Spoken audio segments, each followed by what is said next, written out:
የመንግስታት ግንኙነት አዋጅ መምሪያና የኢኮኖሚ ፍትሃዊነት ትግበራ ላይ የሚመክር ከፍተኛ መንግስት የሥራ ኃላፊዎች ውይይት ተካሄደ። የፌዴሬሽን ምክር ቤት በተሰጠው ስልጣን መሰረት በጀት በሚገባው መንገድ የመደበላቸውና ፍትሃዊ በሆነ መንገድ ክልሎቹ ያደጉ ስለመሆናቸው የፌዴሬሽን ምክር ቤት ያረጋግጣል።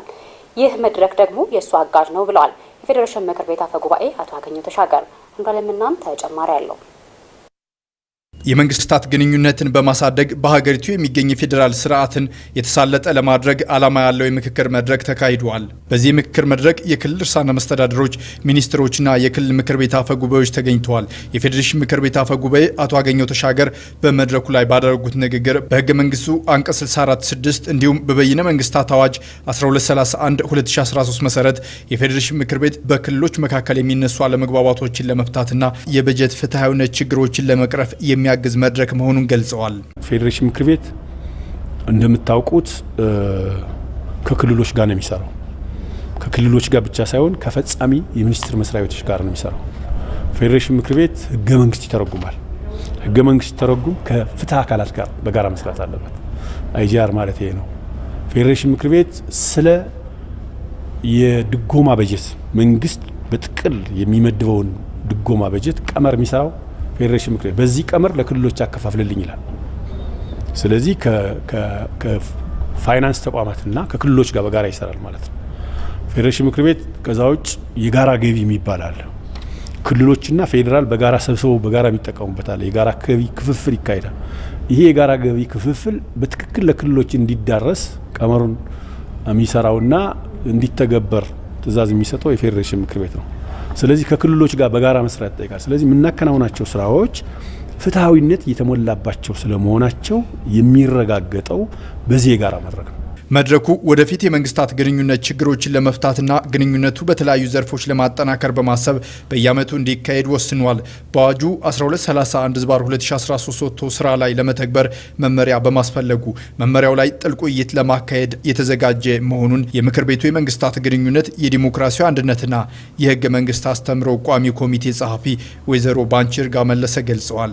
ዛሬም በጋራ የምናደርገው የምክክር መድረክ በአዋጅ 1231/2013 አንቀጽ 6 ስር ከተደነገጉ የመንግስታት ግንኙነት መድረኮች አንዱ የፌዴሬሽን ምክር ቤትና የክልሎች የግንኙነት መድረክ ሲሆን ተሳታፊዎች የተለያዩ ሀሳቦችና አስተያየቶችን አንስተው በአፈ ጉባኤው ማጠቃለያ ተሰጥቶባቸዋል። እንግዲህ ልባችንን ከፍተን ከተወያየን አይቀርና if the most important purpose of this in the first place purpose ይሄ ኮመን ፖለቲካና የኢኮኖሚ ማህበረሰብ ለመፍጠር የሚለው ፓራማውንት የሆነ ፕሪንሲፕል እሱ ከሆነ then we have to discuss በምን አይነት የህግ መሰረት ላይ ቢሆን ነው ያንን ነገር አቺቭ እናደርገው። ዘላቂ የፌዴራሊዝም ስርዓት እንደ ሀገር ለመገንባት ይሄ የመንግስታት ግንኙነት ስርዓት እንዲኖር ማድረግና ለዚህ አሰራር መዘርጋት አስፈላጊና ወሳኝ ጉዳይ ነው ብዬ አስባለሁ። እኔ ዲማንድ የማደርገው ይሄ አዋጅ በተዋረድ መሰራት ያለባቸው ወይም ደግሞ ሊወጡ የሚገቡ የአሰራር ስርዓቶችና ህጎች በፍጥነት ወጥተው ወደ ስራ መግባት ያለብን ይመስለኛል። እንግዲህ 2023 ላይ አሁን ያለ ነው።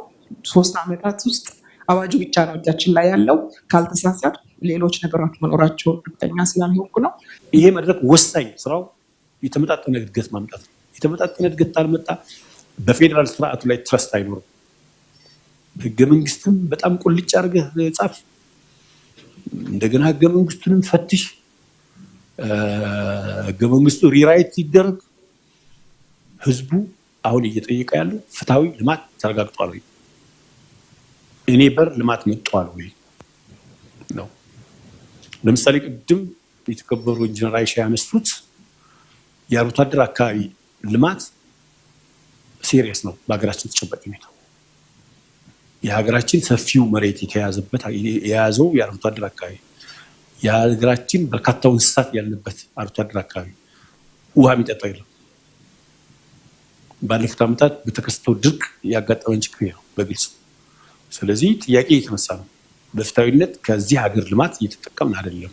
ይህ የመንግስታት ግንኙነት ባደገ ጊዜ አንደኛው ሉዓላዊ ክልል የሚያወጣቸው ህጎች በሌላኛው ክልል ላይ ተጽዕኖ እንዳላቸውና እንደሌላቸው መግባባት እስከሚችሉበት ጊዜ የሚካሄድ ነው ብለዋል።